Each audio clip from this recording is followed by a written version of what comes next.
the entire Diablo 4 map was just leaked. We also have some dev quarterly updates, as well as some comments from an original Diablo 2 developer, and even a developer live stream that's going to be happening sometime soon. We got a lot to talk about. What's up, World? We're back in another video, and today we're checking out all things Diablo 4. And so first up, we're going to talk about the quarterly update, as it has a lot of information and relevancy to everything we're going to talk about today. And the reason being is there was a lot of things that changed dynamically from this update, which happened in December of 2020 to now in the current beta. And in comparison, it seems like a lot of things were either scrapped or completely changed. And since the big discussion has been around itemization, skills, the skill tree, this actually has a lot of relevancy to all of that. And one of the main things that they scrapped was skill breakpoint. And these would both influence your skills based upon either passive upgrades or even adding an entire new thing to your ability. For example, Ice Blades would have its duration increased by 5 seconds, and another breakpoint was that Ice Blade would now emit a chill aura with each attack chilling nearby enemies. And then for the Ice Blade example, it was 140 on the willpower. And what it was exactly is that if you reached a certain amount of attribute points into a specific category like willpower, strength,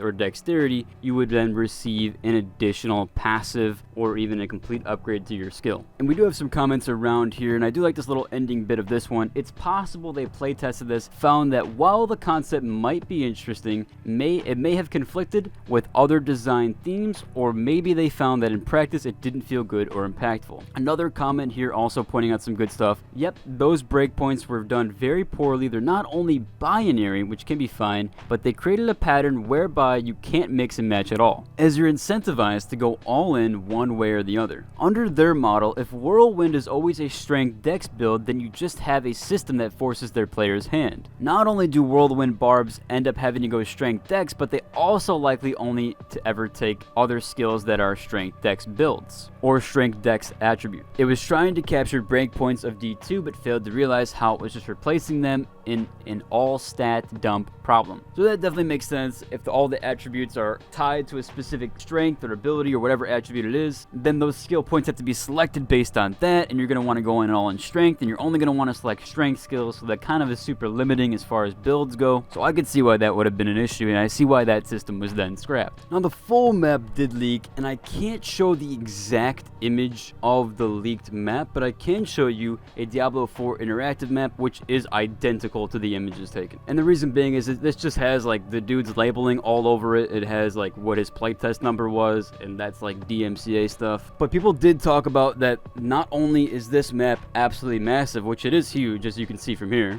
and this interactive map is actually really nice to use, so I'll leave the link down below. And not only is there this absolutely huge map, but there's also going to be a hell section of the map that's been similar to older games. And that hell section is also supposedly quite large, so be on the lookout for that one. I have updates for the hell map, but for now you have the whole map and you can kind of see everything showcased. Now we do have some key Diablo 1 and 2 developers that are giving their take on the current situation with ARPGs. David Brevik, Max, and Eric Schaefer, again sorry if I'm pronouncing those wrong, state that they see the future of ARPGs going on an MMO area, sandboxy, with raids, world bosses, etc. So even they see the future of ARPGs going the way of an MMO, or even, I guess, to quote Lost Ark. And this was actually at a Q&A quite a while ago in 2019. So you can see that they've had kind of that idea, and I assume that the people working on D4 were also had that idea of bringing MMO aspects to it. And I think for most games probably should lean toward the MMO aspect and the socialization there, as that is quite fun.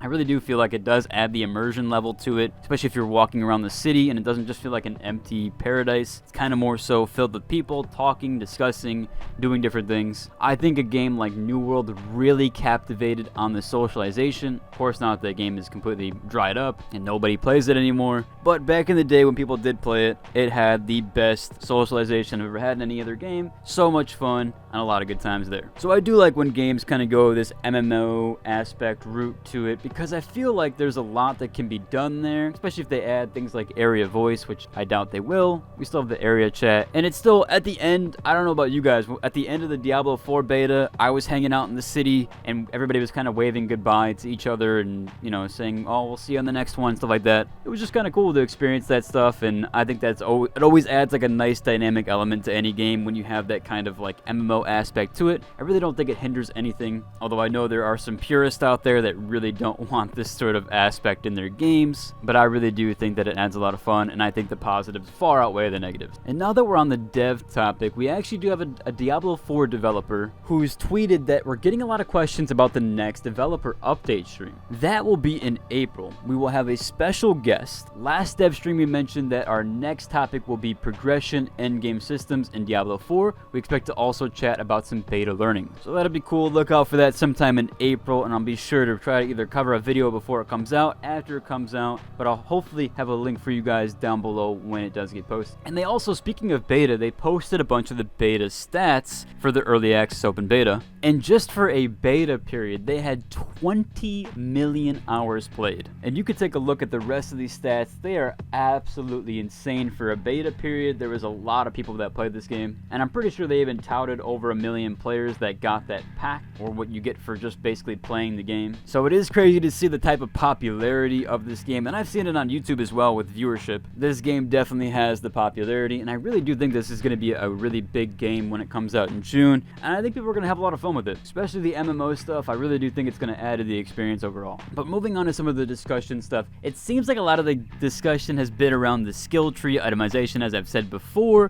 as well as keeping hardcore players interested over the casual, as certain games have to achieve that good balance between hardcore and casual play, and D4 does really seem to lean towards the casual audience, which is not a bad ordeal. I just don't like that they've ported the game to PC. They made this game on console and then ported it to PC, and that's why it performs so badly and has so many issues there, especially with the movement latency and things of that nature, whereas everything, even the UI, has been developed for consoles as opposed to PC. So I really do hope with this live stream, as other comments have mentioned, I really do hope that they can pull the hardcore players back in, and also in the same tone add something to the PC player base and give them an incentive to play the game, because this current UI situation, the current movement setup, there's so many issues on PC that it really shouldn't be getting shafted like this. And it's just kind of sad to see all these new PC releases and new PC ports. I even think like the new Last of Us just got remade and put on PC,